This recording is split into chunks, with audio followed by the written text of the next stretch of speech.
types of languages, different names for things and strong words, but I probably am guilty of doing the same thing sometimes to a certain extent. But what they link to is basically a forecast from I think the Government Group, which I hate because it's a very corruptible group. You just pay the money and they say whatever you want them to say.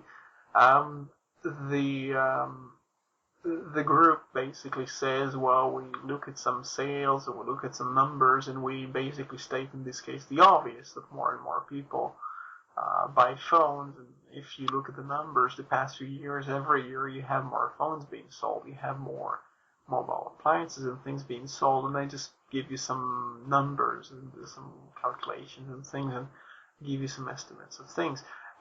And they, basically just state the obvious, but people link to them because they're, supposed to be respected or a source of some validity. And we had this conversation just before the show because we usually just kind of chat in general, and I was just talking to you about the fact that the PC is just about anything. You could actually say people still buy desktops or whatever. It's just a form factor that changes. You can put it on the desk, you can fold it, and but what you do find though is people can use lighter things. They can use ARM processors. They can have things that work on battery for half a day or 10 hours or so. But that's based upon all kinds of, you have all kinds of requirements. So you cannot run on an Intel processor usually. And as soon as you do that, you break all the third-party applications for Windows.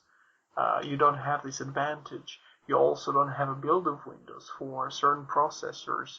They're based on the monoculture in terms of hardware architecture.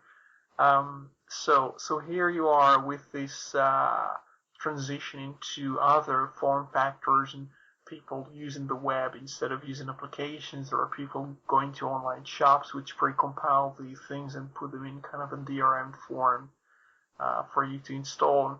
So people don't need Windows as much. Maybe they do need it on the desktop, but a lot of the time they use the computers just on the road or in a restaurant and things like that. So yeah, but that's been going on since 2006. I've been writing about this. So I mean, it's whatever the truth and whatever happens in the future, it does highlight one good point. With when using a Linux operating system, you don't have to worry about your desktop hardware specs being up to the cutting edge latest releases. I only recently replaced my main PC in the house. My previous one was another Acer, and that was, I believe, about 4 years old. And the only reason it was replaced was because it physically broke through years of neglect and constant use, probably. And we're not having to. I mean, certainly this machine I bought recently will last me till it physically breaks, and I won't need to upgrade anything in it, and Linux will run quite happily and in the background. Now, things like tablets and smartphones are extras which maybe have a bit of novelty value to myself and are handy for taking out and about. I mean, I bought my smartphone. Yeah, Refund. You had a Refund story. Yeah. So you could just bring us up to I'll date. fill in. Well, I bought this PC from the well-known computer store. I don't particularly want to mention the name, but to be fair, the service was very good. And at the time, I asked about trying to get a refund on Windows 7, which was pre-installed on the machine. I had no intention of ever running it. I had no intention of even looking at it on this new PC that I'd bought. So I got a bit of a blank look from the salesperson, so I can understand that maybe that's not a question that they've been asked very often.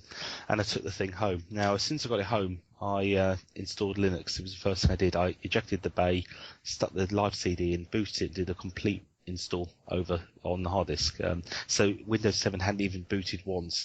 And then I proceeded to spend, after 20 minutes of a Linux install, I proceeded to spend about an hour and a half trying to get the Windows 7 sticker off the case without leaving behind that annoying residue or tearing it, so I couldn't remove it properly. They say Windows is a hard thing when it's installed on your computer, and I suppose it can take an hour and a half.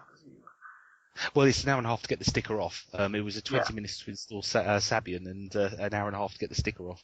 But anyway, so I got the sticker off and I took a photo of that and put it on the site. And then I proceeded to try and get a refund on Windows 7. Now this is, I was led to believe it was going to be a rather complicated and long haul battle. And I rang up the store first of all, who directed me to Acer. Now Acer were more than happy. Who were the manufacturers of the PC I bought? They were more than happy to give me a refund. I even got a reference code, etc. But they wanted me for some reason to send my PC off, presumably to ensure themselves that I hadn't kept it on there and was pulling a fast one or what, I don't know. My argument with them on the telephone was, well, surely when I connect to the net or anything like that, you've got certain call home code in there that's going to alert you to this unregistered Windows 7 that's received a refund that's now connecting online. But they were adamant that the machine had to be sent back. So I wrote a letter, a rather long letter, and I waited for a reply, and I never got one. And in the end, I went off the basis, well, the refund did seem forthcoming. They even offered a courier service to pick up the machine from my home address. But like, I didn't want to send my PC away. I'd already installed Linux on there, so I was quite happy with my new machine. It was all a bit of a novelty playing with it, so I never sent the PC off. But I've dented quite often to say that I genuinely believe Acer would have given me a refund. You probably should have done that, to be honest. What happened in Brazil about a week ago, I heard about this, I wrote about a refund of, I'm not sure it was Windows XP or, I think it was Windows XP at the time. It was in a new computer, and they managed to change the rules for subsequent customers by getting a refund for Windows, which isn't very easy to do because they are afraid of doing it for the first person, and in some cases they sign it based on you agreeing to an NDA, so you don't tell anyone you've done that. Although it's really hard for them to take away the money from you once they get a refund, and for you to not tell people that they would do that if people complain. I actually made the one of the British news sites because I wrote about the incident in Brazil and was explaining the thing about refunds, and you can still get them with even with Windows 7 if you try hard enough and if you know which companies to go to. And then that's quite good news, and they realize it's not just a ploy for people to try and say, oh, I'm using FreeDOS and I don't use Windows and I browse the net with FreeDOS. It just doesn't sound true. If you say Fedora or KDE 3.5 or 4.5, or maybe you're using even a Hackintosh or something like that, for whatever reason, they accept that a computer doesn't have to come with Windows now, and some don't want this with Windows. I mean, the whole incident, and this is nothing to do with Acer now, but I was very resentful of the fact that I'm spending money on a new PC. I don't want Windows 7 or any version of Windows. I have no intention of running it. I have no intention of looking at it yet. I've still got to have it on my machine, whether I like it or not. Now, I'm not suggesting that overnight everybody gets offered a new PC in your local PC World or Comet with any possible Linux distribution you want put on there and the support from the store to help you with whatever distro you choose, because I think that would be unreasonable. I think it's a slow. Windows. I'm not sure. It's Windows. Yeah. I mean, what I'm trying to say is that I think it's unreasonable overnight to expect shops to completely change the way the PCs are sold. However, what I do say is that if I don't want Windows 7, which is a product on my machine, when I buy it, I should be given the option at the very least to buy a bare bones clean system instead of having to go through the rigmarole of doing it myself. Yeah, this is the point. This is what Microsoft keeps saying to you. People want Windows. Like 80% of Windows sales are pre-installed.